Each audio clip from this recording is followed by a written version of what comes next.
Do you have an addiction to trading? Maybe you have compulsion to check the charts, possibly even a low-key gambling problem. Let's get into it. We're going to talk psychology, we're going to talk behavior, we're going to talk trading scheduling, we're going to talk sobriety, a lot of different topics, and try to get y'all straight in your trading journey. So welcome in, fam. Much love. Trav here. I'm inspired to do this because I just read a couple books on gambling, high stakes gambling.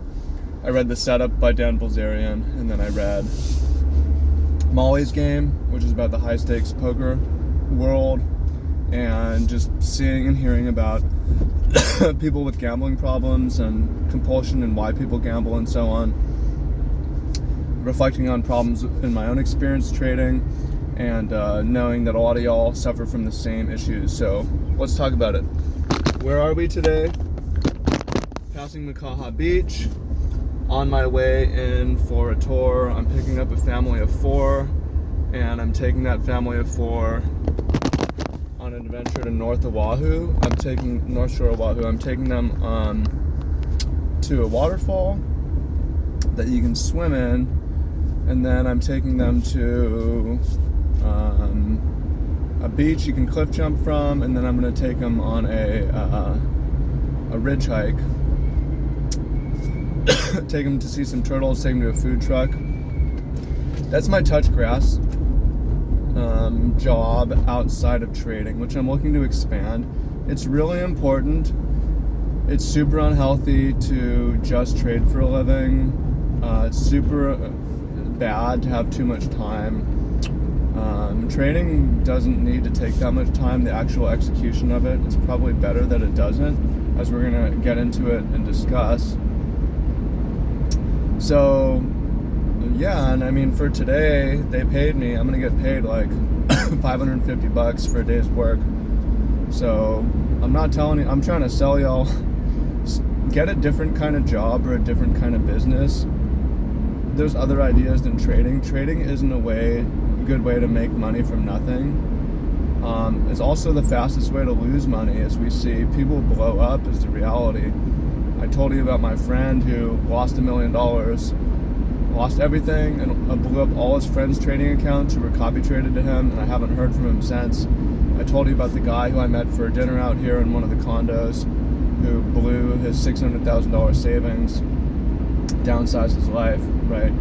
So I've seen things, and I've experienced things too, so I know. But what I can tell you is, I'm not going to say I'm an expert on behavioral change, but I'll say that I'm pretty knowledgeable.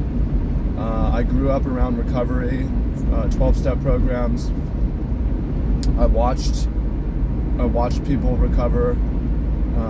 Personally, I was a stoner for 10 years. I smoked weed all the time. I haven't smoked weed, I haven't drank alcohol in 5 years.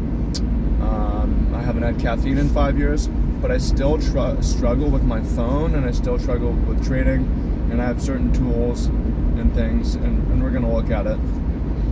So the problem with trading is that it is a intermittent reward. So I took psychology in college, university. You don't need to take psychology to know this, but one of the most powerful enforcers, maybe the most powerful enforcer of behavior, is intermittent reward. So if you have a mouse and every time it pushes the thing, it gets a little pellet or dopamine, whatever it is, it doesn't push it all the time, just when it wants, right? But if you make it random, where sometimes it gets a reward, sometimes it doesn't, sometimes it spits it out, sometimes it doesn't, the mouse gets to spamming the thing over and over and over. So one of the things that makes gambling and overtrading so addictive is the intermittent reward, where you actually don't have the same thing in weed, alcohol, caffeine, drugs. When you're taking mind-altering substances, you know exactly what you're going to get most of the time. It's going to be a similar experience, similar trip. But you don't. So you don't know that with trading. So in my experience and from the science, I would say that gambling and overtrading is probably more addictive than weed, maybe even nicotine. Now, I will say, I want to frame this for you guys. If you're doing this, and I've been there, I'm still there sometimes. If you're doing this, don't think, okay, I have mental illness, I've got a gambling problem. Even though you may be able to frame that as being true, but it's not really helpful to think of things that way. I recommend thinking of it as, I have certain behavioral problems, and if I fix those behavioral problems, I can really improve my life and make a lot of money. So, say it again with me. I have behavioral problems, and if I fix those behavioral problems, I'll be hugely successful in trading and radically improve the quality of my life, right? One more time. I don't have a gambling addiction or chart compulsion or addiction, mental illness. No, I have behavioral problems around trading, and if correctable, can make a huge amount of money and also radically improve the quality of my life. And again, you're facing one of the most addictive things. So an example of this is, if you, and I had this problem, okay? I shorted Bitcoin right before the FTX collapse. I risked $3,000. I made $45,000 in realized profit in a week. It went to 60,000, probably less than a week. I think it was like 5 days. It went to $60,000. I closed it at $45,000 profit. Awesome. The problem with the variable reward, intermittent reward, is now I'm hooked on shorting. I got so much dopamine, changed my life. I posted about it. I'm getting social status. I was in a Forbes article. They weren't asking me about how much money I made, but I was discussing FTX. Anyways, so now, because of that, because if you do the wrong thing and you get rewarded one time, now I'm always shorting Bitcoin, right? And then I, struggle, losing money. Caught one Bitcoin short and like super low time frame, added to it. Risked 1,000, made $15,000 in one day. Great, right? People are like, damn, you made 15R, you made 1,000 in one day off $1,000 risk. How did you do that? Well, I did something that isn't really a sustainable way to trade. Oops, I just ran that red light. Am I gonna get in trouble? Nope. I thought it was gonna be yellow for longer. Anyways,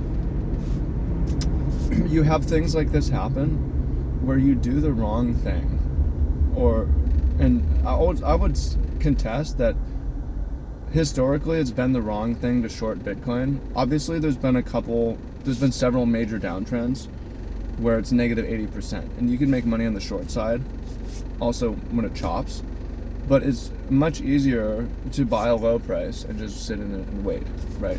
So that's just one example I'm giving you of actually what goes wrong is what goes wrong is not the losing, it's the winning. If you win from doing the wrong thing, the intermittent reward, the dopamine teaches you to keep doing that thing even if you lose over the long run doing that thing, right?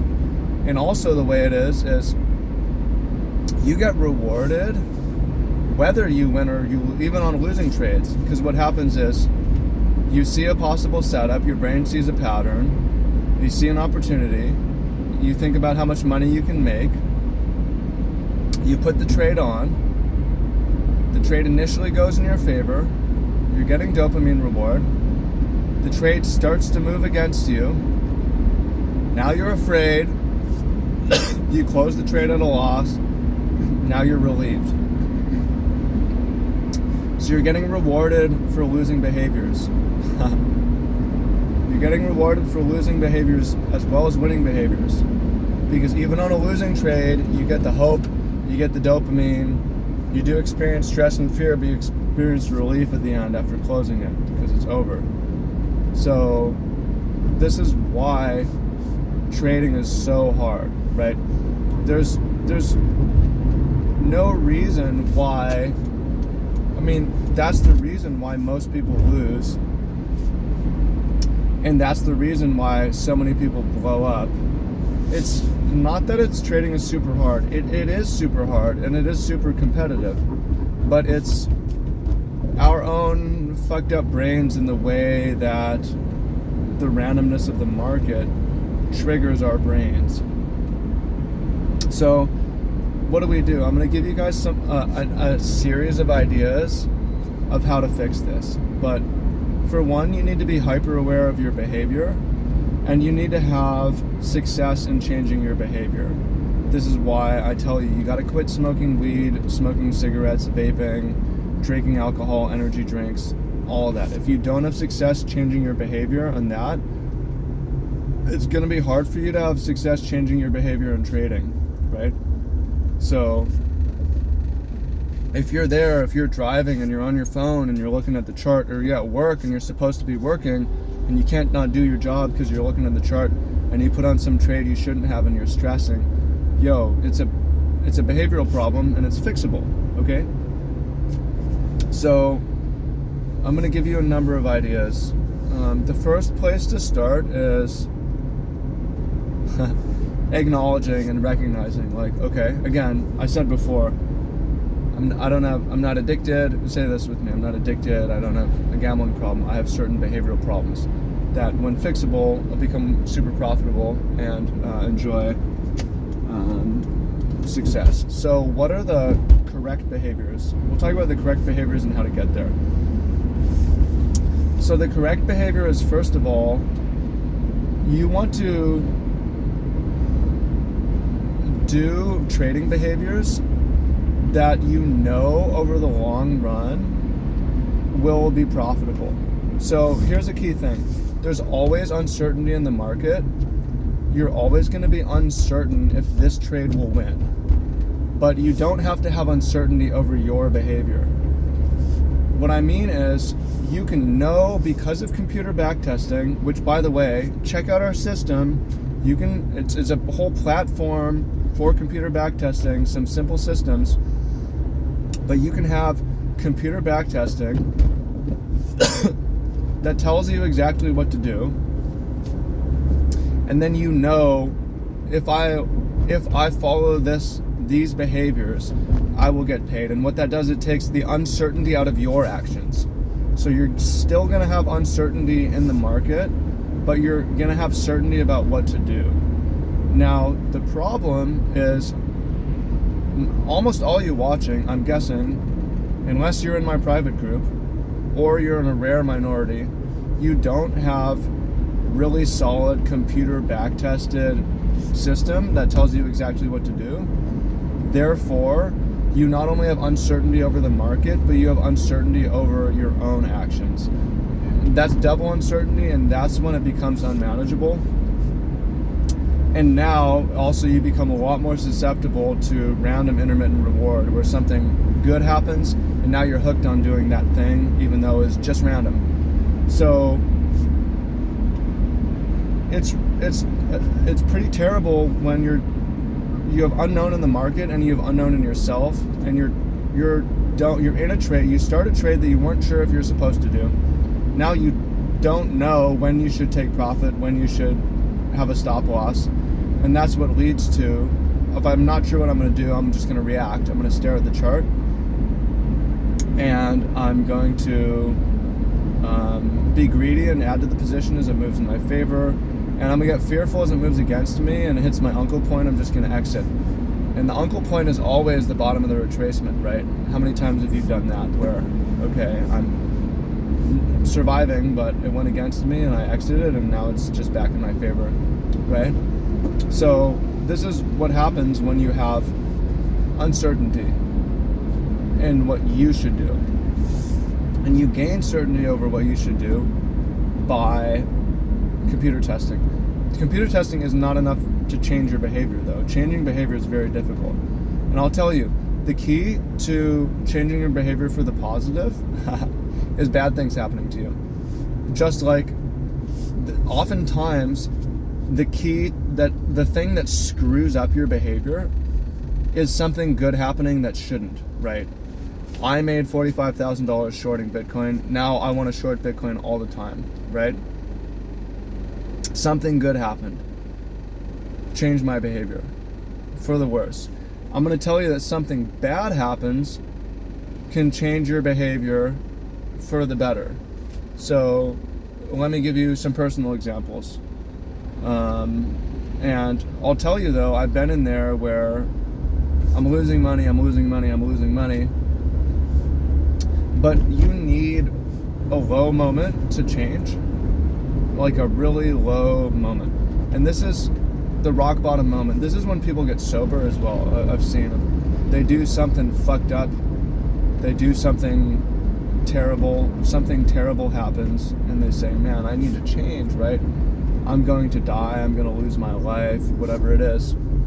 So you may need to have a similar experience in trading, which hopefully isn't losing everything, but might be, right? There's a reason why most traders blow up a couple times before being successful. Most traders lose everything they have a couple times. Not all, but a lot of them do. Why? Because you need, especially as an adult, you need trauma in order to learn and change, and especially to see the dangers of the market.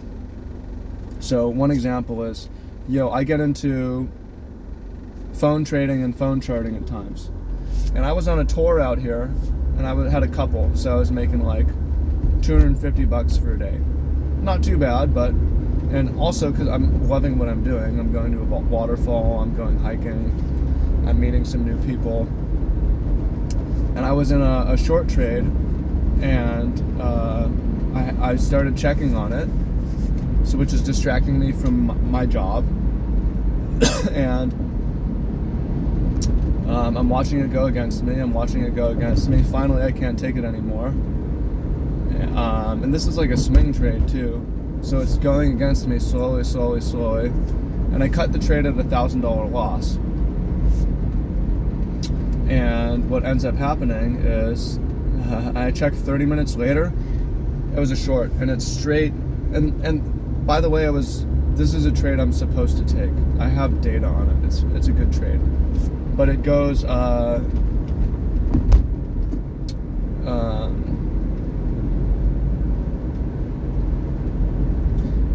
checked back like 5 minutes later, 30 minutes later. Immediately after I closed it, it dumped all the way back into profit. So I realized $1,000 loss that I did not have to. And then I ended up re-entering, and I made like, I think $3,000 off that trade. But I had this moment of like, man, I'm working all day for $250, and I'm distracted from that job, and in 1 second I made a decision that lost me $1,000.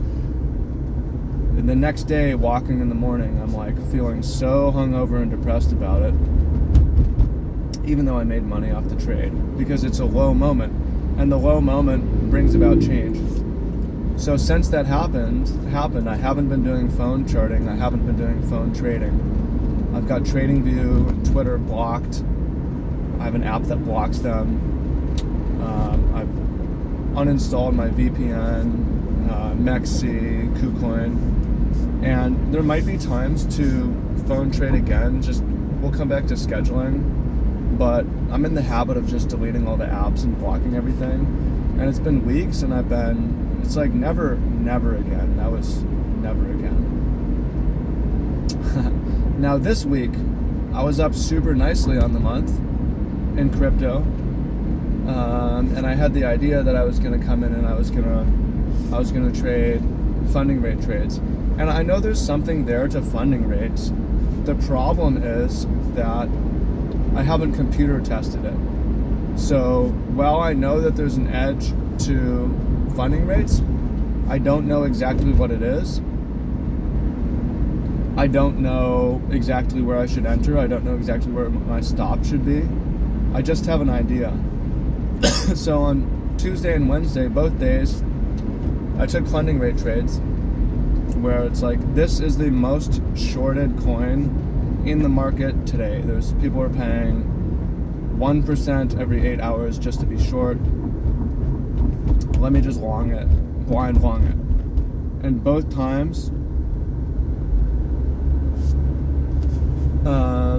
the first time it just went way against me and was just terrible, and I lost money. And the next day, it actually, I don't know how it is because I haven't logged on, but it went so far against me. Actually, I over-risked it because it started to go in my favor. I added to it, which goes back to the learned behavior, which I need to extinguish because it's a losing behavior.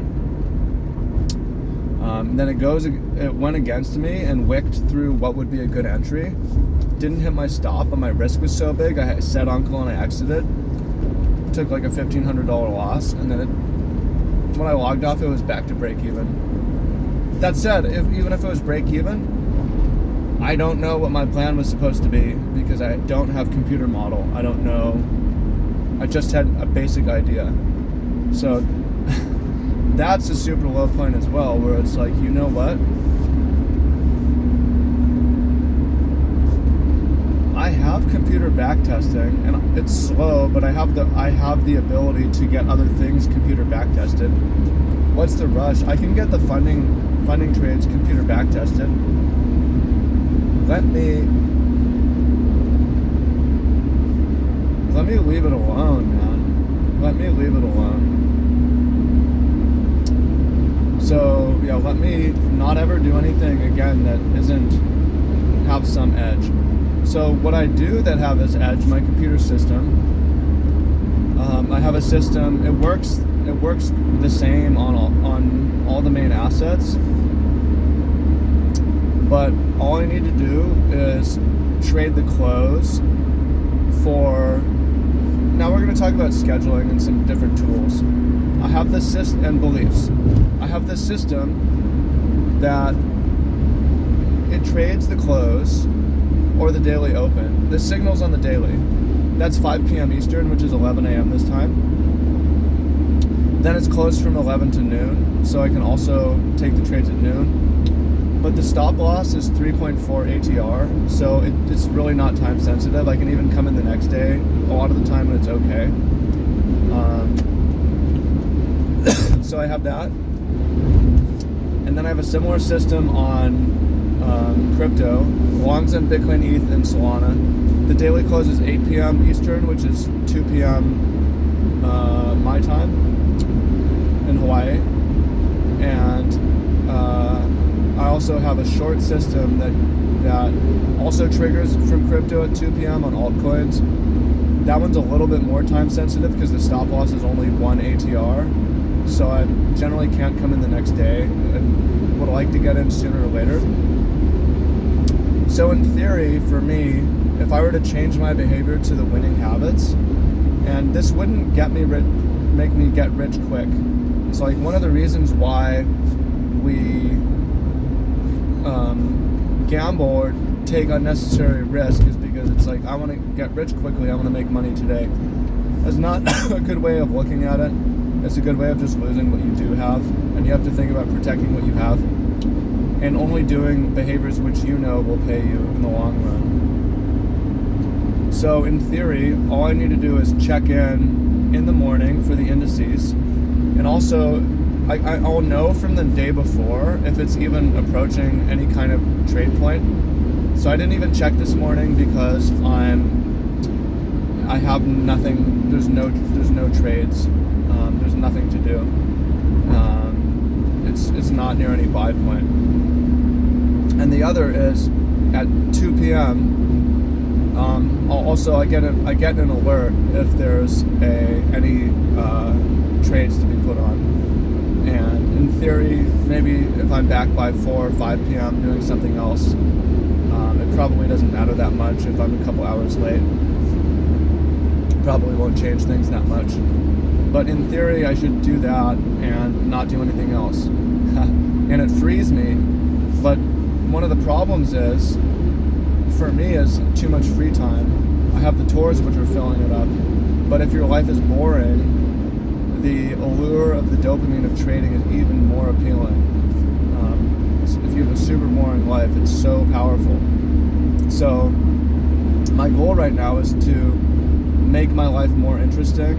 I'm trying to do more in-person mentoring. I'm trying to do more in-person YouTube collaborations. I'm trying to do more tours, more kinds of tours.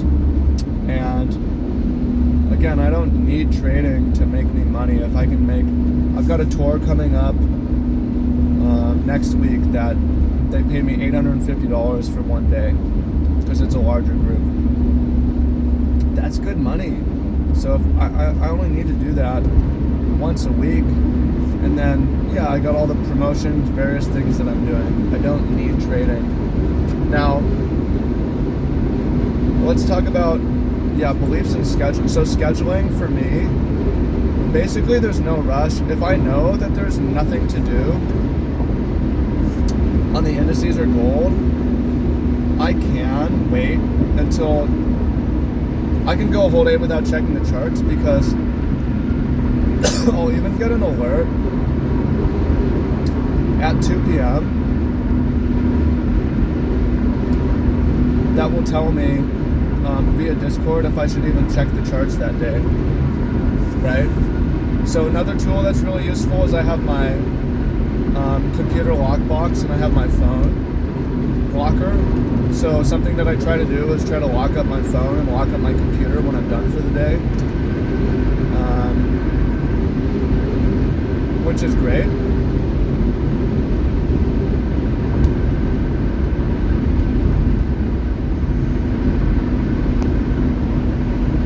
Yeah, really, really great. Something awesome.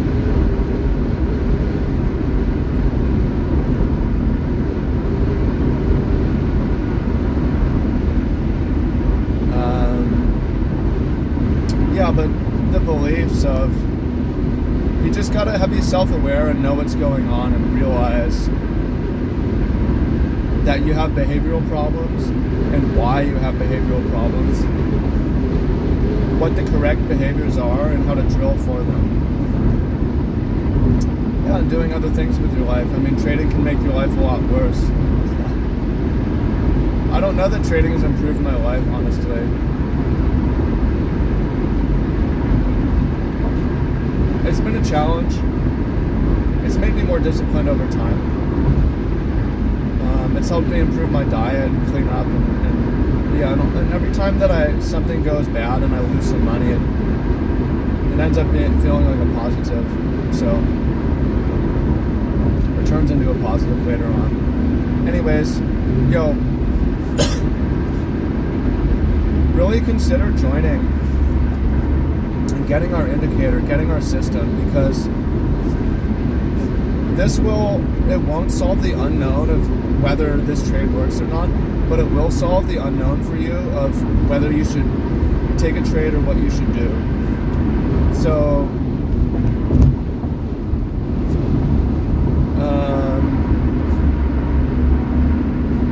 hope to see you on the inside. There's a link down below. Go check us out. Much love. Talk to y'all soon. Peace.